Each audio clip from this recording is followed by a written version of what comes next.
Kia ora, vanakkam and welcome to Big Boss Review. இது November 21ஆம் தேதி ஒளிபரப்பான தமிழ் நிகழ்ச்சியின் விமர்சனம். இப்போ பாத்தீங்கன்னா பிக் பாஸ்ல என்ன நடக்குதுன்னா 3 பயங்கரமான டாஸ்க் கொடுக்க போறாங்க. 3 பூகம்பம் வெடிக்க போகுது. ஒவ்வொரு பூகம்பத்திலயும் ஒவ்வொரு டாஸ்க்லயும் contestants லூஸ் பண்ணாங்கன்னா அவங்கள வந்து ஒருத்தர் every task that they lose ஒரு contestant வெளியேற்றிட்டு வீட்டுக்குள்ள இருக்கிறவங்க வெளியாக்கிட்டு இது வரைக்கும் விளையாடி வெளியான contestants யாராவது ஒருத்தரை உள்ள இணைக்க போறேன் அப்படின்றதுதான் விஷயம். சரிங்களா? சோ பயங்கரமான 3 டாஸ்க் நாங்க எதிர்பார்த்துட்டு இருக்கோம்.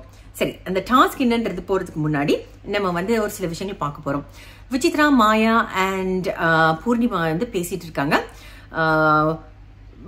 விசித்ரா சொல்றாங்க, என்ன பயங்கர பொசசிவா இருக்காங்க உங்க ஃப்ரெண்ட் அப்படின்னு மாயா கிட்ட சொல்றாங்க பூர்ணிமா பத்தி. எனக்கு வந்து ஹலோ சொல்லிட்டீங்க, அவங்களுக்கு ஹலோ சொல்லி அவங்க கோச்சுக்கிறாங்க அப்படின்ற மாதிரி எல்லாம் சொல்றாங்க.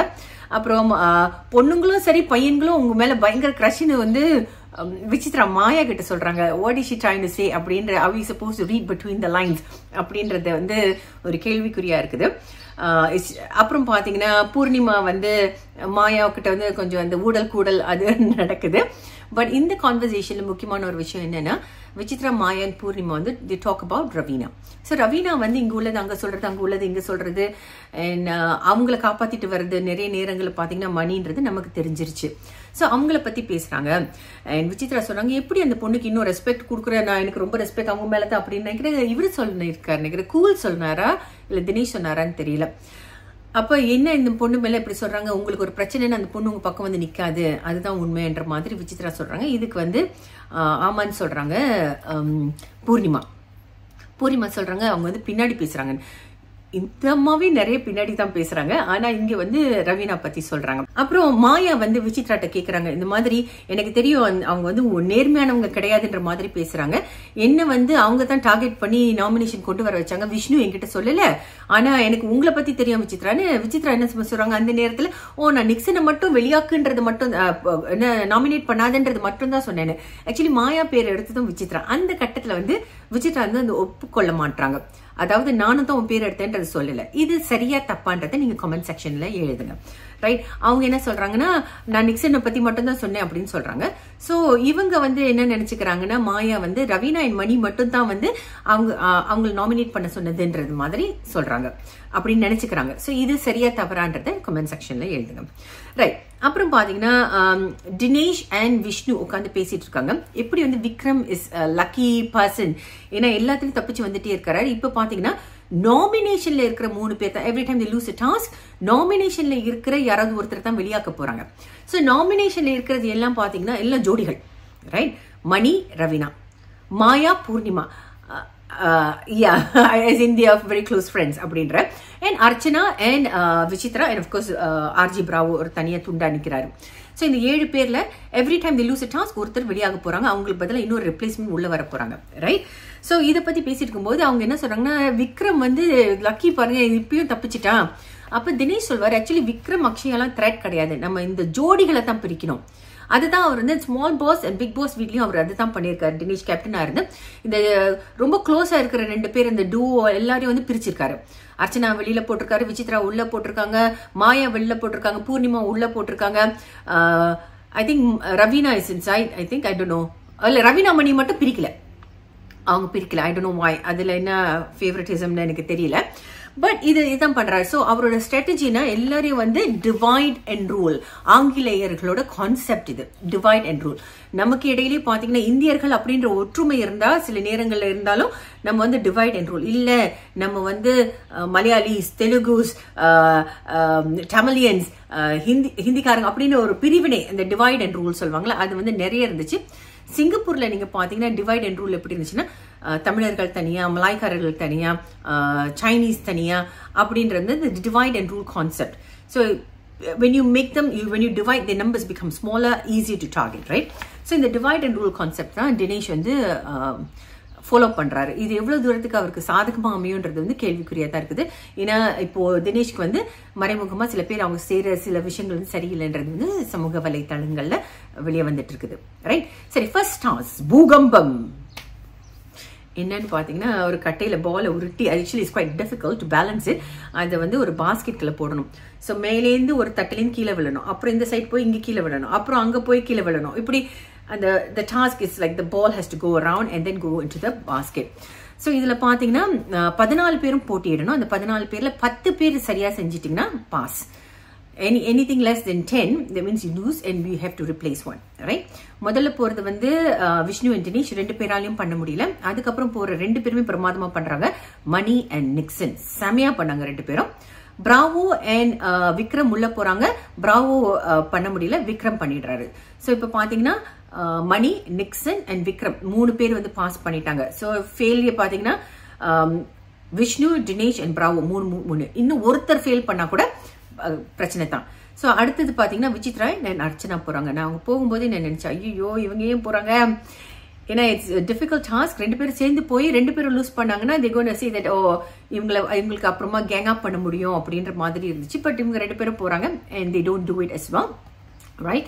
ஸோ அவங்க 2 பேரும் வந்து ஃபெயில் பண்ணிடுறாங்க. ஸோ அந்த டாஸ்க்ல லூஸ் பண்ணிட்டாங்க. So we know that there's going to be one wild card contestant going in.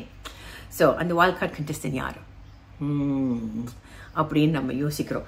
நீங்க பாத்தீங்கன்னா பிரதீப் உள்ள கூட்டிட்டு வரதுக்கு வந்து வாய்ப்பு கிடையாதுன்றது என்னுடைய அபிப்பிராயம். ஏன்னா அவர் ரெட் கார்டு கொடுத்து வெளியாக்கியிருக்காங்க. இது வந்து பயங்கர ஈகோ கிளாஷா இருக்கும் கமலுக்கு. கமல் அதை அனுமதிக்க மாட்டாரு.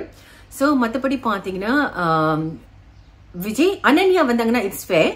பிகாஸ் அனன்யா வந்து ஒரு வாரத்திலேயே அவங்க தூக்கிட்டாங்க. So it will be an opportunity for her to prove herself. So Ananya வந்தா ஓகே. இந்த 3 பேர் யாருன்றது என்னோட நான் யூகிச்சு சொல்றேன். பவா செல்லத்துறை வரதுக்கு வாய்ப்பு கிடையாது, பிரதீப் வரதுக்கு வாய்ப்பு கிடையாது. ஸோ அனன்யா வந்தா it will be good opportunity for her. It would be fair for her, right? Fair to her. And then அப்புறம் பாத்தீங்கன்னா விஜய் விக்ரமா, ஐயோ விஜய் அவர் பேரு. அவரு பாத்தீங்கன்னா ஒரு ஸ்ட்ரைக்கோட வெளியில போயிருக்காரு. But he can still come back. அவர் வந்தாருன்னா கொஞ்சம் டஃப் கொடுப்பாருன்ற ஒரு நம்பிக்கை இருக்குது, ரைட்? ஸோ அது அப்புறம் பாத்தீங்கன்னா யார் வெளியில போயிருக்காங்க, யுகேந்திரன் போயிருக்காரு. ஸோ யுகேந்திரன் உள்ள வருவாரா? ஏற்கனவே நல்ல பேரோட வெளில போயிருக்காரு, திரும்ப அவர் உள்ள போகணுமா அப்படின்ற ஒரு கேள்விக்குறி, கரெக்டா? ஸோ என்னை பொறுத்த வரைக்கும் இந்த 3 பேர் இருக்காங்க. வேற யார் இருக்காங்க? வினுஷா வந்து நீங்க பாத்தீங்கன்னா நிக்சனை கேள்வி கேட்கிற ஒரே காரணத்துக்காக மட்டும் அவங்களை உள்ள கூட்டிட்டு வரலாம். பட் தொடர்ந்து அவங்க வந்து தாக்கு பிடிப்பாங்களான்றது கேள்விதான். பிகாஸ் அவங்க வந்து டாஸ்க்ல எல்லாம் அவ்வளவு இன்வால்வ்மெண்ட் காட்டல. She's a very nice person. இந்த குரூப்போட சேர்றது கொஞ்சம் கஷ்டம். கேள்வி வந்து விக்ரம் கூட வந்து மன்னிச்சு, அதாவது நிக்சனை கேள்வி கேட்கணும் அந்த பாடி ஷேமிங் பத்தி. அது கேள்வி கேட்டது கூட அவங்க வந்து சரியா கேட்பாங்களான்ற ஒரு சந்தேகம் இருக்குது. இல்ல பாவம் பரவாயில்ல நான் மன்னிச்சு விட்டுறேன்னு சொல்லுவாங்களான்ற ஒரு சந்தேகம் இருக்குது. ஸோ வினுஷா, யுகேந்திரன், அனன்யா, விஜய் இந்த 4 பேர்ல 3 பேர் வரதுக்கு வாய்ப்புகள் இருக்குன்றது என்னுடைய அபிப்பிராயம். சரி, ஓகே. ஸோ இப்போ ஒரு ஆள் வந்து தான் ஆகணுன்ற ஒரு நிலைமை ஆயிடுச்சு. அடுத்தது பாத்தீங்கன்னா மாயா அண்ட் அக்ஷயா வந்து இந்த போட்டியோட ப்ரோஸ் அண்ட் கான்ஸ் பத்தி பேசிட்டு இருக்காங்க. பூர்ணிமா வந்து சொல்றாங்க வீக் பிளேயர் வந்து இப்ப அக்ஷயாலாம் வந்து ஒரு வீக் பிளேயர். ஆனா அவங்கள விட என்னத்தான் வெளியாக்குறதுக்கு யோசிப்பாங்க. ஏன்னா நான் வில்லனா தெரியறேன், நான் அப்படி என்ன தப்பு பண்ணிட்டேன், நான் நல்லது தானே பண்ணிருக்கேன், ஏன் என்ன இப்படிலாம் ப்ரொஜெக்ட் பண்றாங்க அப்படின்ற மாதிரிலாம். நான் என்ன பண்ணேன் அம்மா எல்லாத்தையும் பண்ணிட்டு என்ன பண்ணேன்னு கேட்டேன்னா it's really scary, you know. So அந்த பொண்ணு வந்து திரும்ப கேட்டுட்டே இருக்கா, என்னோட கான்ஃபிடன்ஸ் எல்லாம் ரொம்ப டவுன் ஆயிடுச்சு. நீ மற்றவங்களோட கான்ஃபிடன்ஸ் எல்லாம் இறக்கணியம்மா. நீ வந்து ஒரு பையன் ஒண்ணுமே பண்ணாததுக்கு நீ வந்து ஏன்னா உரிமை குரல் எழுப்பி அந்த பையனை வெளியில அனுப்பியிருக்கேம்மா. நீ என்ன பேசுற, நீ கொஞ்சம் கூட ரிமோர்ஸ் கிடையாதா, கொஞ்சம் கூட ரிக்ரெட் கிடையாதா? I don't know. She's just scary for me. அப்புறம் பாத்தீங்கன்னா விசித்ரா வந்து அங்க வந்து பூர்ணிமா கிச்சன்ல ஒரு சண்டை நடக்குது. கூலுக்கும் தினேஷ் அண்ட் விசித்ரா அந்த குரூப்லாம் உள்ள இருக்கிறவங்களுக்கு என்னன்னா பொரியல் ஒன்று பண்ணியிருக்காங்க. அந்த பொரியல் வந்து இவர் கேட்கிறாரு, இவருக்கு கிடைக்கலன்னு ஒன்று ஏற்கனவே கொடுத்துட்டாங்க போல இருக்கு. செகண்ட் சர்விங் கேட்கிறாரு, இல்லைன்ற மாதிரி. ஐம் நாட் டூ ஷூர் கிடைக்கதோ கிடைக்கலையான்னு என்ன அவசரத்தில் பார்த்தனால. பட் என்னன்னா அவங்க வந்து வெஜிடேரியன் வந்து விசித்ரா வந்து பௌர்ணமியோ வளர்ப்பறையோ என்னமோன்னு சொல்லி அவங்க வெஜிடேரியன் சமைச்சு சாப்பிடணும்னு சொல்லியிருக்காங்க. வீட்டில் வந்து எல்லாருமே வந்து நான்வெஜ் சாப்பிட்றாங்க எக்ஸப்ட் ஃபார் மாயா. அவங்க வந்து சிக்கன் தள்ளி வச்சுட்டு சிக்கன் கிரேவி சாப்பிடுவாங்க. So I don't know whether she is vegetarian or not. Because நான்லாம் வந்து அந்த மாதிரி கலந்தெல்லாம் சாப்பிட மாட்டேன். வெஜிடேரியன். ஸோ பாத்திரம் கூட பார்த்தீங்கன்னா தனி பாத்திரம் வச்சிருப்பேன் வீட்டில் சமைக்கிறதுக்கு. ஸோ அந்த மாதிரி இருக்கும்போது இவங்க யார் வெஜிடேரியன் தெரியல. ஆனால் விசித்ரா வெஜிடேரியனா இருக்கிறதுனால ஷி இஸ் சேயிங் தட் எனக்கு வந்து வெஜிடேரியன் ஃபுட் வேணும்னு கொஞ்சம் பொரியல் பண்ணியிருக்காங்க. கேரட்ஸ் அண்ட் பீன்ஸ் பொரியல் என்னமோ பண்ணியிருக்காங்க. அது அவருக்கு வரலன்னு சொல்லி சண்டை போடுறாரு. எல்லாருக்கும் சமமா தானே சமைக்கணும் அப்படின்னு. அவங்க என்ன செய்யறாங்கன்னா சின்ன வீட்டுல இருந்து யாரெல்லாம் வந்து வெஜிடேரியன் சாப்பிட போறீங்களோ அவங்க மட்டும் எடுத்துக்கோங்க, சிக்கன் வேண்டாம் அப்படின்ற மாதிரி. ஸோ ரசம் சிக்கன் போல இருக்கு சாப்பாடு. இந்த பிரச்சனை நடக்கும்போது cool gets upset and he starts crying, right? இதுல வந்து என்னன்னா அவர் வந்து நிறைய கேள்வி கேட்கிறாரு. ஏன் நீங்க எல்லாருக்கும் பொதுவா சமைக்கணும், எல்லாருக்கும் வெஜிடபிள் எல்லாருக்கும் பொதுவா சமைக்கிறது it's a good thing only, right? ஆனா அவர் கேட்டுட்டு அவர் வந்து அழுறதுக்கு என்ன காரணம்னு பாத்தீங்கன்னா, நான் யுகேந்திரன் பேசினேன். யுகேந்திரன் சொன்னாரு, அந்த 5 வேளை உப்பு இல்லாத சாம்பார் சாதம் கொடுத்தாங்களே, அது அப்போ வந்து அவரு அந்த மாதிரி அவர் சொன்னாரு, தொண்டெல்லாம் அடைச்சிருச்சு அந்த சாப்பாடை பார்க்கும்போது. வீட்டுல நம்ம இஷ்டப்பட்ட நேரத்துக்கு சாப்பிட்றோம், இந்த மாதிரி ஒரு வேளை சாப்பாடு கூட இந்த மாதிரி நம்ம கஷ்டப்படுறோம்னு சொல்லி he said he did feel emotional. So அந்த வீட்டுல அந்த மாதிரி ஃபீல் ஆகும் அப்படின்னு. And it is not but சாப்பாடு கிடைக்கலன்றதுக்காக கிடையாது, ஆனா இந்த மாதிரி ஒரு நிலைமைக்கு வந்துட்டோமா அப்படின்ற ஒரு மனநிலை வரும் அப்படின்றத அவர் சொன்னாரு. ஸோ அந்த மாதிரி எல்லாருமே ஃபீல் பண்ணியிருப்பாங்க ஒரு கட்டத்துல, என்னடா சாப்பாடுக்காக இந்த மாதிரியான. ஸோ அதை வந்து அவர் சொன்னாரு. இதை தினேஷ் புரிஞ்சுக்கிட்டு அப்புறம் போய் சரி பண்றாரு. ஏன்னா விசித்ராவும் சொல்றாங்க, பொரியல் தானுங்க, கொஞ்சம் எக்ஸ்ட்ரா பண்ணி எல்லாருக்கும் கொடுக்கலாம் தினேஷ், இந்த மாதிரி பண்ணாதீங்க அப்படின்னு சொல்றேன்னு. ஏன் என்ன சொல்றீங்க அப்படின்னு சொல்லிட்டு தினேஷை போய் சரி பண்றாரு அங்க, ரைட்? ஸோ தினேஷ் வந்து நல்லவரா கெட்டவரா அப்படின்னு ஒரு கேள்வி இருக்குது. ஸோ பொறுத்திருந்து தான் பார்க்கணும். பட் சில விஷயங்கள் நியாயமா தான் பண்றாரு, and he clarifies things. So நம்ம பொறுத்திருந்து பார்க்கணும். அப்புறம் பாத்தீங்கன்னா ஒரு விஷயம் நடக்குது. என்ன நடக்குதுன்னா, மாயா அண்ட் பூர்ணிமா என்னமோ செய்கையிலேயே ஷரைட்ஸ் பிளே பண்ணிட்டு இருந்தாங்க. அது என்ன யாரை பத்தி பேசுறாங்கன்னு தெரியல. அப்புறம் நான் யோசிச்சேன், ஓ தே டாக்கிங் அபவுட் விஷ்ணு. மாயா வந்து இந்த போட்டு வாங்குறதுன்னு சொல்றாங்களே, பூர்ணிமா உனக்கு வந்து விஷ்ணு மேல வந்து விஷ்ணு ஒன்னு ரொம்ப ஆசைப்படுறான், ஓகே தான் அவன் நல்ல பையன் அப்படின்னு. பூர்ணிமா வந்து அந்த பக்கம் சாயிறாங்களான்னு பாக்குறதுக்கு, பூர்ணிமா அந்த பக்கம் சாஞ்சிட்டாங்கன்ற மாதிரி தான் எனக்கு ஒரு ஃபீலிங்கா இருக்குது. பட் அவங்க வந்து கேட்டு பாக்குறாங்க. I think Poornima Maya may not be happy if Poornima starts liking Vishnu in that way, right? So அவங்க வந்து தூண்டில் போட்டு பாக்குறாங்க. அதுக்கு வந்து இல்ல அவன் நல்ல பையன் தான் அப்படின்னு, என்ன நீ நல்ல உனக்கு பிடிச்சிருக்கலாம் ஆனா எனக்கு நல்ல பையன் இல்லை அப்படின்ற மாதிரி மாயா அங்க வந்து அங்கேயும் வந்து சூட்சமம் பண்றாங்க. பிள்ளைன்னு கிள்ளிட்டு தொட்டில ஆட்டுற கதையா பண்ணிட்டு இருக்காங்க. ஸோ அது நடந்துட்டு இருக்குது. அண்ட் அஃப்கோர்ஸ் செகண்ட் டாஸ்க் வந்து இதை எப்படி நீங்க கணிப்பீங்க, எப்படி வின்னர் அண்ட் லூசர்ஸ் சூஸ் பண்ணுவீங்க? I don't understand. உங்க வாழ்க்கையில பூகம்பமா உங்களோட வாழ்க்கையை திருப்பி போட்ட மூமெண்ட்டை பத்தி நீங்க வந்து பேசணுன்றது. ஸோ நீங்க பாத்தீங்கன்னா தினேஷ் வந்து அவருக்கும் ரக்ஷிதாக்கும், I don't know whether I'm getting her name correctly, கொஞ்சம் கரெக்ட் பண்ணுங்க எனக்கு கமெண்ட் செக்ஷன்ல. ரக்ஷிதாக்கும் இடையில இருந்த திருமணத்துல ஏற்பட்ட ஒரு சிறு விரிசலை பத்தி பேசுறாரு. ஆக்சுவலா பெரிய விரிசல், அவர் இமோஷனல் ஆகுறாரு. நீங்க பாத்தீங்கன்னா நிறைய நேரங்கள்ல வந்து இந்த மேரேஜ்ன்றது வந்து பியூட்டிஃபுல்லா இருக்கணும், பர்ஃபெக்டா இருக்கணும்ன்றது கிடையாதுங்க. Marriage is a journey and marriage is about working with each other. அதுதான் விஷயம். நீங்க ஒரு ப்ராஜெக்ட்ல போய் நீங்க பண்றீங்கன்னு வச்சுக்கோங்க, ஒரு வேலைக்கு போறீங்க, ஒருத்தவங்களோட வேலை செய்ய முடியல, 1 வருஷம் 2 வருஷம் தாக்கு பிடிக்கிறீங்க, இல்ல முடியாட்டினா வெளியாக முடியும், கரெக்டா? ஒருத்தவங்களோட நட்பு வச்சுக்கிறீங்க, அந்த நட்புல வந்து உங்களுக்கு பிடிக்கலன்னா வெளியாக முடியும். பட் மேரேஜ்ன்றது வந்து it's a binding thing, it's forever அப்படின்ற கான்செப்ட் நமக்கு மைண்ட்ல வச்சுட்டாங்க. So whether the marriage is working or not, நிறைய நேரங்களில் we'll try to keep the marriage together, right? And especially குழந்தைகள் இருக்க கப்பல்ஸ் பார்த்தீங்கன்னா, குழந்தைகளுக்காகவே அவங்களுக்கு இடையில வந்து ஒரு ஒற்றுமை இல்லாட்டினால குழந்தைகளுக்காகவே வந்து அவங்க வந்து அந்த மேரேஜ்ல இருப்பாங்க. So the concept of marriage, I question the concept of marriage because I feel that இது வந்து நம்ம சின்ன பிள்ளையிலேருந்து marriage is the binding factor, is the ultimate அப்படின்றது வந்து மாறி வருது. இந்த மேரேஜ்ன்றது வந்து தேவையா, இந்த காலத்துல இந்த சமூகத்துல தேவையான்றது எனக்கு ஒரு மிகப்பெரிய ஒரு கேள்வியா எப்போதுமே எனக்கு இருக்குது. Are we overplaying the values of a marriage? So marriage வந்து ஒரு குழந்தை வேணுங்கிற பட்சத்துல வந்து மேரேஜ் வந்து வேலிடா இருக்கலாம். But I don't know, I really want to question why a marriage is needed in today's day and age அப்படின்றது. ஒரு காலகட்டத்தில் வந்து குடும்பமா, எனக்கு வந்து குடும்பம் ரொம்ப முக்கியம். So let me make it very clear, என்னோட family is very very very important. The most important thing in my life is my family. அதுக்கப்புறம் தான் even me I come in, right? But நான் என்ன சொல்றேன்னா, இந்த டே அண்ட் ஏஜ்ல வந்து marriage is it being over rated?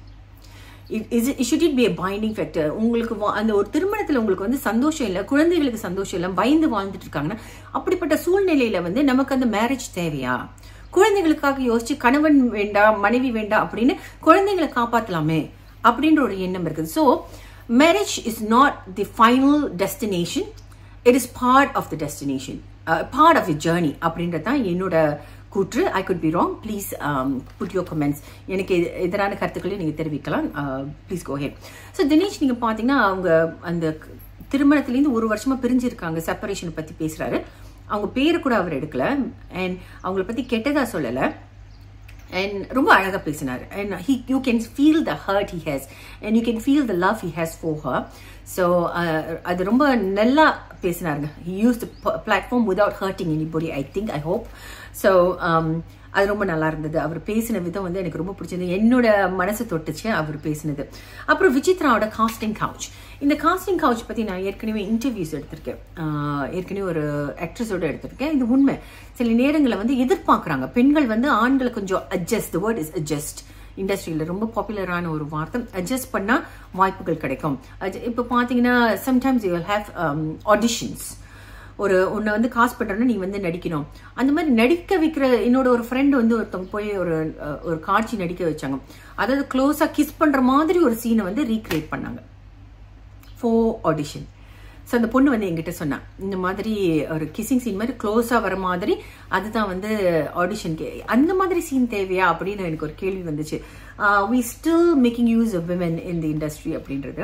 Vichitra வந்து அவங்களுக்கு வந்து இழைக்கப்பட்ட இன்னல்கள் பத்தி எப்படி வந்து அவங்க ஷி வாஸ் மொலஸ்டட்ன்றதை வந்து அவங்க சொல்றாங்க செட்டில். அதுக்கப்புறம் அவங்க வெளியில வந்தது, ஏன் இண்டஸ்ட்ரி விட்டு வெளியானதுக்கு காரணமே இதுதான் அப்படின்றதையும் அவங்க வந்து தெளிவாக சொல்றாங்க. She was emotional. when you revisit your pain points you will be emotional. நான் அது பார்க்கும்போது நானே கண் கலங்கிட்டேன். I was really upset by the pain she must have gone through, the humiliation, the anger. அவங்க சொல்ற அந்த இமோஷன்ஸ் எல்லாம் உங்களால புரிஞ்சுக்க முடியுது. How you will feel anger, you feel ashamed, you will have fear, all of that. Because எனக்கு ஒரு தடவை அது நடந்திருக்கு. ஸ்ரீலங்கால வந்து ஒரு மேடை நிகழ்ச்சியில் எப்படி யுகேந்திரன் என் வாழ்க்கையில ஹீரோ ஆனாருன்றதுக்கு ஒரு காரணம் தான். ஸோ மேடை நிகழ்ச்சியில் பார்த்தீங்கன்னா யுகேந்திரனுக்கு அவ்வளோ கிரேசி, எல்லாரும் மேடையில் ஏறி வந்துட்டாங்க and to get his signature and take photos with him. அந்த காலத்துல எல்லாம் வந்து மொபைல் ஃபோன் வந்து I'm not too sure whether they had it, but வந்து போட்டோ எடுக்கிறாங்க, கம்பெனி போட்டோ இருக்கும், and எல்லாரும் வந்து ஆட்டோகிராஃப் எடுப்பாங்க. ஸோ அந்த மாதிரி ஒரு சூழ்நிலையில I remember once, I don't know, somebody in the crowd touched me wrongly. And when I screamed and I went, you freeze, you do not know what to do. You know, and then Yugendran வந்து he chased everybody out of the stage and he said, you know, he took me. அதுக்கப்புறம் என்ன தெரியுமாங்க, கண்ணீரும் வரும், கோபமும் வரும், எல்லாமே ஒரு emotion, it comes all and it floods you, you feel so overwhelmed. So I know what she was talking about. I revisited my pain points and அது யாருன்னு இப்போ வரைக்கும் எனக்கு தெரியாது. So இந்த மாதிரி எனக்கு ஸ்ரீலங்காவில் ஒரு தடவை நடந்திருக்கு. இந்தியாவில் ஒரு தடவை நான் எங்கள் வீட்டுக்கு நடந்து போயிட்டு இருக்கும்போது a guy who's cycling, he just come and he just smacked my back and continued to walk. You know, அவர் யாரும் கூட தெரியாது. And then at that point I don't know what to do as well. எங்கள் வீட்டுக்கு வந்து அந்த என்னோட best friend சொல்லலாம், எங்களோட செக்யூரிட்டி கார்டு அவர் வந்து வாட்ச்மேன் தான் கூப்பிடுவோம், பட் அவர் ரொம்ப நல்ல டைப். அவர் பின்னாடி ஓடினார், பட் கூட நான் அவர் சைக்கிள் எடுத்துட்டு போயிட்டே இருந்தாரு. ஏமா நீ கார்ல உள்ள வந்து இறங்க வேண்டியதுதான், நீ ஏன் வெளியிலேருந்து நடந்து, நான் வந்து பக்கத்துல இருக்கிற இந்த கோயிலுக்கு போயிட்டு நான் நடந்து வந்துட்டு இருந்தேன். ஸோ எங்க வீட்டு பக்கத்துலேயே ஒரு கோயில் இருக்கும் சாலி கிராமத்துல. So yeah, so those moments I revisited, and I think a lot of women we don't talk about it. And I thought, you know what, I'll just talk about it. So இந்த மாதிரி விஷயங்கள் நடக்கும்போது you at a loss. நம்ம சட்டையை பிடிச்சி திரும்ப என்னடா பண்ற அப்படின்னு நம்ம கேட்கணுங்க. அதுக்கு நமக்கு அந்த தைரியம் வரணும். அதுதான் வெரி வெரி இம்பார்ட்டன்ட். ஸோ விசித்ராவோட அந்த ஸ்டோரி வந்துச்சு. And Maya spoke about how she's got ADHD, படிப்பு வரல, and a very difficult period where she spoke about resilience, right? தன்னோட வாழ்க்கை மாய்ச்சிக்கலாம் அப்படின்ற ஒரு எண்ணத்துல இருந்த மாதிரியும், படிப்பும் வரல, அம்மாவுக்கு உடம்பு முடியாம இருந்துச்சு, அந்த மாதிரி ஒரு சூழ்நிலையில வந்து என்ன பண்றதுன்னு தெரியாம நம்ம எல்லாருமே ஒரு கட்டத்துல வந்து இது என்னடா இது ஒரு வாழ்க்கை அப்படின்னு நம்ம யோசிக்க தோணும், ரைட்? பட் அதுதான் வாழ்க்கை. You ride the storm and நீங்க பாத்தீங்கன்னா இதுவும் கடந்து போகும், which is very very important message for everybody. இதுவும் கடந்து போகும். என்னதான் நீங்க low endல இருந்தீங்கனாலும், I want to thank someone who's reached out to me who said that அவங்க கணவர் வந்து I spoke about இந்த மாதிரி என்னோட ஃப்ரெண்டு தற்கொலை பண்ணிக்கிட்டாருன்றத பத்தி பேசும்போது ரீச் அவுட் பண்ணி இந்த மாதிரி அவங்க கணவர் 60 வயசுல வந்து தற்கொலை பண்ணிட்டாருன்னு சொல்லி எனக்கு வந்து ஒரு email அனுப்பியிருந்தாங்க. Thank you so much for sharing your narrative. And it's very very difficult. இறக்குறவங்க வந்து அவங்களோட வாழ்க்கை அங்கே முடியுது, ஆனால் சுற்றி இருக்கிறவங்களுக்கு வந்து don't have a closure. நான் என்ன பண்ணிருக்கலாம், இது பண்ணியிருக்கலாமா, வேற என்ன பண்ணியிருக்கலாம், இந்த விபரீதம் நடக்காமல் இருந்ததுக்கு என்ன பண்ணலாம், அந்த மாதிரி ஒரு டர்மால் அந்த சுற்றி இருக்கிறவங்களுக்கு வந்து வாழ்க்கையை ஒரு நரகமாக தோணும், ரைட்? ஸோ அந்த முடிவு சரியில்லை. பட் நான் என்ன சொல்ல ஆசைப்படுறேன்னா, எல்லா மாதிரி பிரச்சனையா இருந்தாலும் இதுவும் கடந்து போகும்.